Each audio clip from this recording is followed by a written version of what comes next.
ধর্ষণের শিকার ১৩ বছরের বুদ্ধি প্রতিবন্ধী কিশোরী তাকিয়া এখন নিজেই শারীরিক প্রতিবন্ধী এক শিশুর মা। আর এই অপকর্মের মূল হোতা জেল হাজতে থাকলেও প্রভাবশালীদের নির্যাতনের শিকার হচ্ছে ক্ষতিগ্রস্ত পরিবারটি। তাদের অভিযোগ, স্থানীয় ইউপি চেয়ারম্যানের আপোষের প্রস্তাব প্রত্যাখ্যান করে মামলা করায় হামলার শিকার হচ্ছেন তারা।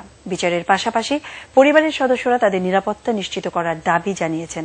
খুলনা থেকে এস এম হাবিবের রিপোর্ট, জানাচ্ছেন বরকতুল্লাহ সুজন। ২০১৫ সালের নভেম্বরে খুলনার তেরখাদা উপজেলার চরকোশলা গ্রামের টিউবওয়েল থেকে পানি আনতে গিয়ে ধর্ষণের শিকার হয় বুদ্ধি প্রতিবন্ধী কিশোরী তাকিয়া।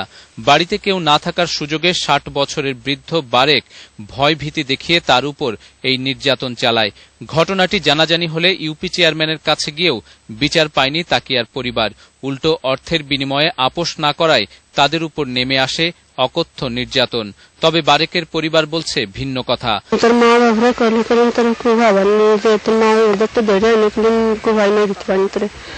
গাঙ্গের ভিতরে বাসায় ফেলাম চর দিয়ে বিশ্রী ভাবে গালিগালাজ করে বলে কি যে যা তুই মানুষ না, আমি দিন ইসলাম বাসে থাকতি, তুই কোথাও কোনো মামলা করতে পারবি না। তাতে আমরা তো মারধর করি না, আমাকে তো এক আজতে ঢুকাইছে, 10 মাস আজতে রয়েছে, সে একভাবে রয়েছে।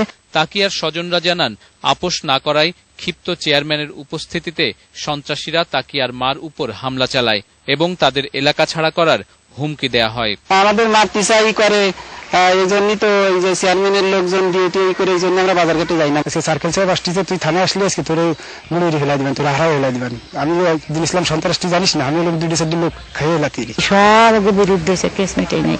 চরম নিরাপত্তাহীন এই পরিবারটির পাশে দাঁড়িয়েছে প্রতিবন্ধীদের সংগঠন WDDF এবং মানবাধিকার সংস্থা ব্লাস্ট। স্থানীয় প্রশাসন পরিবারটির নিরাপত্তা নিশ্চিত করার পাশাপাশি ন্যায় বিচারের আশ্বাস দিয়েছে। মূল হোতা হচ্ছে চেয়ারম্যান এবং আসামি পক্ষ, দুই পক্ষ মিলেই তাদেরকে প্রতিনিয়ত অত্যাচার, মারধর, হুমকি, জুলুম, নিপীড়ন চালিয়ে যাচ্ছে। আমি এবং ইউনো স্যার দুজনে একসাথে মিলে জিনিসটা আরো যাতে ভবিষ্যতে তাদের নিরাপত্তা নিশ্চিত করা যায় সেটা আমরা খেয়াল রাখবো। অসহায় পরিবারটি যাতে ন্যায় বিচার পায় সেজন্য সরকারি উদ্যোগের দাবি জানিয়েছে সংশ্লিষ্টরা। Bureau report, ATN Bangla.